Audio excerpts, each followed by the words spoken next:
हाँ जी दोस्तों, तो कैसे हैं आप सभी। सिहाल परमारथ में आप सभी का तहे दिल से स्वागत किया जाता है। तो आज जो डेरा ब्यास में हुजूर जी द्वारा सवाल जवाब हुए 17 मई को, तो वो आप सभी के साथ इन शॉर्टली शेयर किए जाएंगे।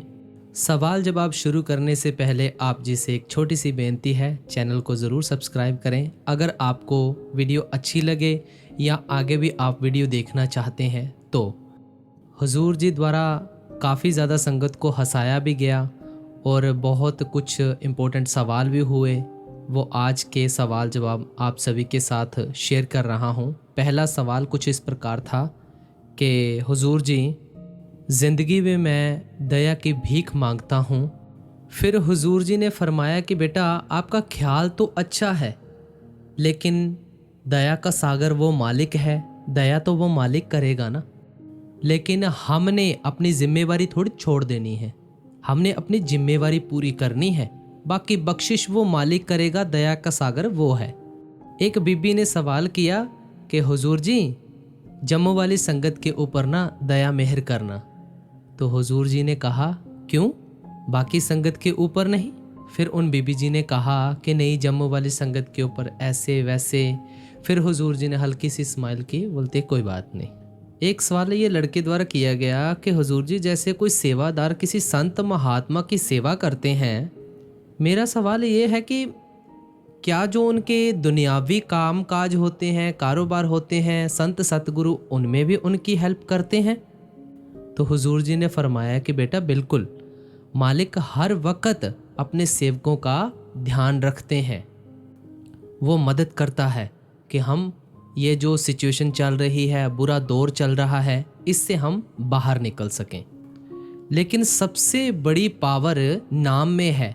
अगर हम नाम का निरंतर अभ्यास करेंगे ना, तो हमें इतनी अंदर से हिम्मत मिलेगी, ये सब सिचुएशन से हम बाहर निकल सकेंगे। लेकिन संत महात्मा बेटा प्रेरणा बनकर आते हैं, और बानी में आता है, सतगुर तुमरे काज सवारे। लेकिन उन सतगुरु ने अंदर के सतगुरु की बात की है, बाहरले सतगुरु की नहीं। उनके पास बेहद शक्ति है। फिर उन्होंने कहा कि जो डेरे में सेवादार हैं, इनके जो बच्चे हैं वो बाहर पढ़ते हैं, ऐसा कुछ सवाल हुआ था। फिर हुजूर जी ने कहा कि बेटा देखो, हमने ना परख नहीं करनी है किसी की, हमने अपनी करनी के ऊपर ध्यान देना है। फिर उन्होंने कहा कि जी, आप सब जगह जाते हैं लेकिन हमारे सेंटर में नहीं आते हैं। हुजूर जी ने कहा, आपका सेंटर कौन सा है? वो कहते हैं बुलंदशहर। फिर थोड़ा सा हुजूर जी मुस्कुरा दिए। फिर एक बहन ने सवाल किया, मेरी मैरिज 2015 में हुई थी, मेरे घर लड़की हुई, जो मेरा ससुराल है वो लड़की की वजह से काफ़ी ज़्यादा डिस्टर्ब हुआ और उन्होंने मुझे परेशान करना शुरू कर दिया। अब मेरे घर वाले के साथ मेरा डाइवोर्स का केस चल रहा है। अब आप मुझे ये बताएं कि मुझे क्या डाइवोर्स देना चाहिए या नहीं। फिर हुजूर जी ने बड़े ही अच्छे तरीके से समझाया कि बेटा देखो, बेटी होना घर में सबसे सौभाग्य की बात है। हमने कई बार ये सुनी भी है कि देखो, जहाँ पे बेटी होती है वो घर भाग्य वाला होता है, हर घर में बेटी नहीं होती है। फिर हुजूर जी ने ये भी समझाया कि आगे देखो, लड़कियों का दौर है। और एक बात मैं यहाँ पर और भी ऐड कर देना चाहूँगा। आप जी ने देखा होगा देश के ऊपर जो सिचुएशन आई, और इसमें ऑपरेशन सिंदूर किसने हैंडल किया था? आपको नाम पता होगा। जिन्होंने ऑपरेशन सिंदूर मैनेज किया था उनका नाम सोफिया कुरैशी था। अब देखो, बेटी होना कोई पाप थोड़ी है, बेटी होना सौभाग्य की बात है। इन्होंने कितनी हिम्मत रखी थी और अपने देश के लिए देखो, अभी हाल फिलहाल की बात है, पुरानी बात नहीं कर रहा हूँ, हाल फिलहाल की बात है, पूरे देश के लिए कैसे ऑपरेशन सिंदूर मैनेज किया था।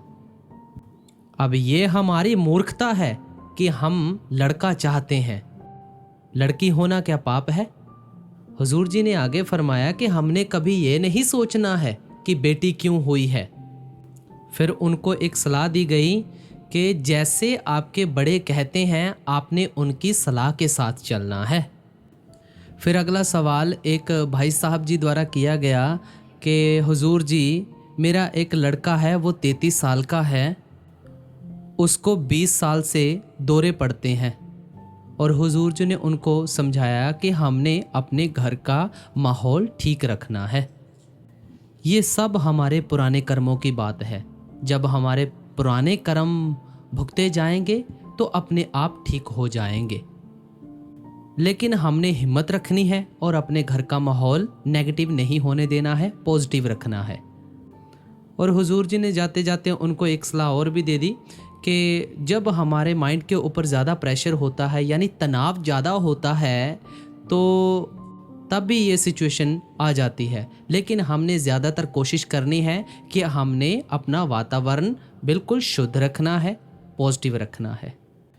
फिर अगला सवाल किया गया कि हुजूर जी, मैं मेहनत तो बहुत करती हूँ लेकिन हर बार पीछे रह जाती हूँ। हुजूर जी ने फरमाया कि हम अगर सही कदम रखेंगे बेटा तो हम आगे बढ़ेंगे, गलत कदम रखेंगे तो पीछे जाएंगे। हमने दूसरों की तरफ नहीं देखना है, अपनी तरफ देखना है। हमने पूरी मेहनत करनी है और सच्ची निष्ठा के साथ, सच्ची नीयत के साथ आगे बढ़ना है। हमने दूसरों को खुश नहीं करना है। इस दुनिया ने संत महात्मा को नहीं छोड़ा। फिर अगला सवाल किया गया कि हुजूर जी, आप बाबा जी को नहीं लेकर आए। फिर हुजूर जी ने कहा कि अब मैंने अगर बोलना शुरू किया है तो आप कहते हैं कि बाबा जी को नहीं लेकर आए। हुजूर जी फरमाने लगे, अब मेरी तो सुन लो। एक लड़के ने कहा कि हुजूर जी, मुझे अपनी सिक्योरिटी में रख लो, मैं तेजा साहब जी के साथ सेवा कर लिया करूँगा। फिर हुजूर जी ने फरमाया कि आप तेजा जी के साथ बात करें, मेरे साथ क्यों बात कर रहे हैं। फिर कहा कि जब बेटा सेवा का वक्त आएगा तब सेवा करनी है, आगे जाके शादी होगी तो हमने वो बिग रिस्पॉन्सिबिलिटी भी निभानी है। फिर एक सवाल किया गया कि हुजूर जी, मेरे पिताजी शराब बहुत ज़्यादा पीते हैं। फिर हुजूर जी ने फरमाया कि बेटा, हमने माँ बाप की परख नहीं करनी है, उनकी क्या कंडीशन है, किस कंडीशन में वो पी रहे हैं, हमने नहीं उनकी परख करनी है, लेकिन हमने अपने घर का वातावरण ज़रूर ठीक रखना है। माँ बाप को हमेशा बच्चों की चिंता होती है। अगर हम सही रास्ते पर चलेंगे तो माँ बाप की चिंता खुद ब खुद कम हो जाएगी। फिर हुजूर जी को कहने लगे कि हुजूर जी, आप भी बहुत सुंदर हो, बाबा जी भी बहुत सुंदर हैं। हुजूर जी कहने लगे, हमारे पास तो सिर्फ एक ही कुर्ता पजामा है, यानी कि एक कुर्ते का मतलब कि ना हमने कोई स्टाइल किया है, ना हम कोई चश्मा लगाते हैं। हुजूर जी कहने लगे, आप तो स्टाइलिश बने हुए हो, इतनी सुंदर पैंट डाली हुई है, ऊपर से हेयर स्टाइल और साथ में स्टाइलिश शूज़ डाले हुए हैं। और इस सवाल के ऊपर पंडाल में बैठी संगत हंस पड़ी। फिर वो कहने लगे कि हुजूर जी, मेरा अगले साल पेपर है, दया करना। फिर हुजूर जी कहने लगे, बस अब दया करने के लिए रह गए हैं पेपरों पर।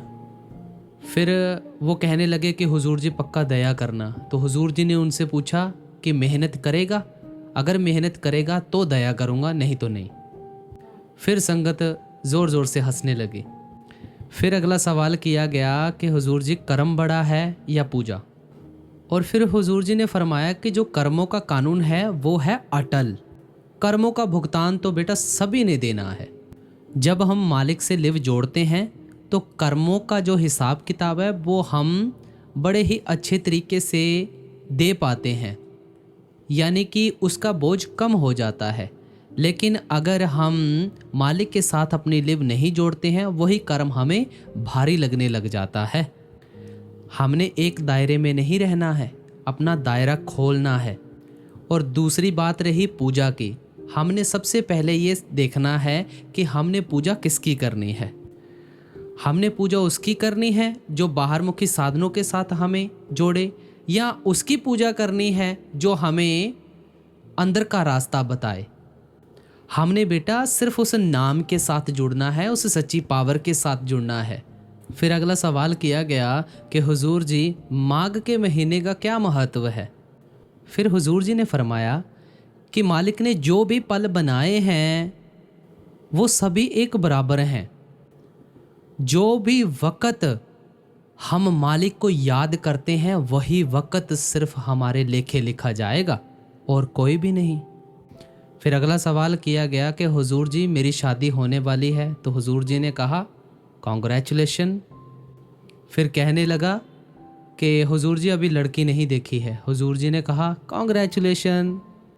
और इसी सवाल के ऊपर एक बार फिर से संगत ज़ोर ज़ोर से हंसने लगी। फिर एक सवाल किया गया कि हुजूर जी दिल की सुनी जाए या दिमाग की। हुजूर जी ने कहा ना हमने दिल की सुननी है और ना ही हमने दिमाग की सुननी है, और कहा हमने सही रास्ता चुनना है और उसके ऊपर चलना है। और ये तो है नहीं कि हमें सही रास्ते का पता नहीं है, सभी को पता है सही रास्ता कौन सा है और गलत रास्ता कौन सा है। फिर अगला सवाल किया गया कि हुजूर जी मेरे पापा किसान हैं और मैं चाहता हूँ कि मैं उनको एक जगह बिठा के बस उनकी सेवा करूँ, उनको खिलाऊँ और पिलाऊँ और उनको सुख का सांस आए। क्या हुजूर जी मैं ऐसा कर सकता हूँ? हुजूर जी कहने लगे कि बिल्कुल कर सकते हैं। यहाँ पर अपना पॉइंट ऑफ व्यू रखना चाहूँगा। हुजूर जी ने बड़ा ही अच्छे तरीके से एक्सप्लेन किया, मेहनत करने वालों की कभी हार नहीं होती। जो भी मेहनत करता है सच्ची निष्ठा के साथ, सच्ची लगन के साथ, एक ना एक दिन उसे कामयाबी ज़रूर मिलती है। फिर एक बहन ने कहा कि हुजूर जी प्रॉमिस करो कि आप मुझे नामदान दोगे। हुजूर जी कहने लगे कि फिर आप क्या करेंगे? फिर लड़की कहने लगी कि हुजूर जी आप करोगे प्रॉमिस? फिर हुजूर जी कहने लगे लड़की को कि पहले आप करो प्रॉमिस, भजन सिमरन करोगे ना? फिर लड़की कहने लगी कि जी हाँ हुजूर जी पक्का करूँगी। फिर हुजूर जी कहने लगे कि ठीक है फिर मैं भी प्रॉमिस करता हूँ। फिर अगला सवाल किया गया कि हुजूर जी मैं बाबा जी को बहुत मिस करता हूँ, मेरा उनके बगैर दिल नहीं लगता है। हुजूर जी कहने लगे कि बेटा सिमरन के ऊपर बैठो ना, उन्हें अंदर से याद करो, अंदर से दर्शन करो उनके। फिर वो कहने लगे कि मेरी घरवाली चिंता बहुत करती है। फिर हुजूर जी कहने लगे कि बीबियों का काम ही यही है चिंता करना। एक लड़की ने कहा कि हुजूर जी बाबा जी कहाँ गए हैं? हुजूर जी ने कहा कि अंदर गए हैं। तो फिर उन्होंने कुछ और सवाल किया। फिर हुजूर जी ने उसका जवाब दिया कि बाबा जी हमारे साथ ना लुका छिपी खेल रहे हैं। अब वो हमारे साथ लुका छिपी इसलिए खेल रहे हैं कि मैंने इनको इतने साल समझाया, ये मान नहीं रहे हैं। अब इनके अंदर थोड़ी सी विरह तो आए। फिर अब जब संगत ज़्यादा हो गई है तो अब एक छोटे से बाबे को उन्होंने भेज दिया है।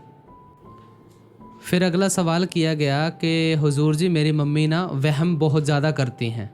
फिर हुजूर जी ने कहा कि वहम के साथ क्या हो जाएगा, और साथ में समझाया कि ये तो हमारे सिर्फ मन की कमज़ोरी है।